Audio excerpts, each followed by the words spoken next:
ಸುಬ್ರಹ್ಮಣ್ಯ. ಮಳೆಯಿಂದಾಗಿ ಪಶ್ಚಿಮ ಘಟ್ಟ ಪ್ರದೇಶದ ಎಡಕುಮೇರಿ ಮತ್ತು ಸಿರಿಬಾಗಿಲು ನಿಲ್ದಾಣಗಳ ನಡುವೆ ರೈಲ್ವೆ ಹಳಿ ಬಳಿ ಶನಿವಾರ ರಾತ್ರಿ ಭೂಕುಸಿತ ಸಂಭವಿಸಿದ್ದು, ದುರಸ್ತಿ ಕಾರ್ಯ ಪ್ರಗತಿಯಲ್ಲಿದೆ. ಭಾನುವಾರ ಪ್ರಯಾಣ ಆರಂಭಿಸಲಿದ್ದ 3 ರೈಲುಗಳ ಸೇವೆಗಳನ್ನು ರದ್ದುಪಡಿಸಲಾಗಿದ್ದು, ಇದರೊಂದಿಗೆ ಒಟ್ಟು 5 ರೈಲುಗಳ ಪ್ರಯಾಣ ರದ್ದುಗೊಂಡಂತಾಗಿದೆ. ಕೆಎಸ್ಆರ್ ಬೆಂಗಳೂರು ಕಾರವಾರ ಪಂಚಗಂಗಾ ಎಕ್ಸ್‌ಪ್ರೆಸ್ ರೈಲು ಸಂಖ್ಯೆ 16595 Karwar KSR Bengaluru 16596 Panchganga express Vijayapura SSS Hubballi passenger ರೈಲುಗಳ ಸಂಖ್ಯೆ 56920 ಭಾನುವಾರದ ಪ್ರಯಾಣವನ್ನು ರದ್ದುಗೊಳಿಸಲಾಗಿದೆ.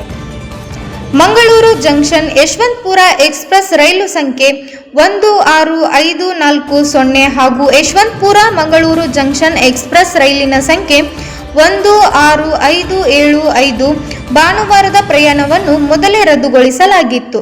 ರೈಲ್ವೆಯ ಹಳಿ ದುರಸ್ತಿ ಕಾರ್ಯ ಪ್ರಗತಿಯಲ್ಲಿದೆ. ಹಾಸನ ಮತ್ತು ಸುಬ್ರಹ್ಮಣ್ಯ ರೋಡ್ ನಿಲ್ದಾಣಗಳಲ್ಲಿ ಅಗತ್ಯ ಪರ್ಯಾಯ ಪ್ರಯಾಣದ ವ್ಯವಸ್ಥೆಗಳನ್ನು ಮಾಡಲಾಗಿದೆ. ಸಂಕಷ್ಟಕ್ಕೊಳಗಾದ ಪ್ರಯಾಣಿಕರಿಗೆ ರೈಲ್ವೆ ಇಲಾಖೆಯ ಉಪಹಾರ ಮತ್ತು ಪಾನೀಯಗಳ ವ್ಯವಸ್ಥೆಯನ್ನು ಮಾಡಿದೆ. ನೈಋತ್ಯ ರೈಲ್ವೆಯ ಪ್ರಧಾನ ವ್ಯವಸ್ಥಾಪಕ ಪಿ. ಅನಂತ್ ನೇತೃತ್ವದಲ್ಲಿ ಹಿರಿಯ ಅಧಿಕಾರಿಗಳು ಮತ್ತು ವಿವಿಧ ಇಲಾಖೆಗಳ ಮುಖ್ಯಸ್ಥರು ಪರಿಸ್ಥಿತಿಯನ್ನು ಸೂಕ್ಷ್ಮವಾಗಿ ಗಮನಿಸುತ್ತಿದ್ದಾರೆ.